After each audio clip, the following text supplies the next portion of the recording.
صحیح بخاری حدیث نمبر 7280۔ حدثنا محمد بن سنان حدثنا فلیح حدثنا ہلال بن علی عن عطاء بن يسار عن أبي هريرة أن رسول الله صلى الله عليه وسلم قال: كل أمتي يدخلون الجنة إلا من أبى. قالوا يا رسول الله ومن يأبى؟ قال: من أطاعني دخل الجنة ومن عصاني فقد أبى۔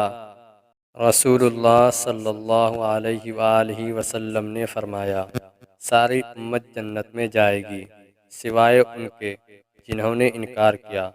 صحابہ نے عرض کیا، یا رسول اللہ، انکار کون کرے گا؟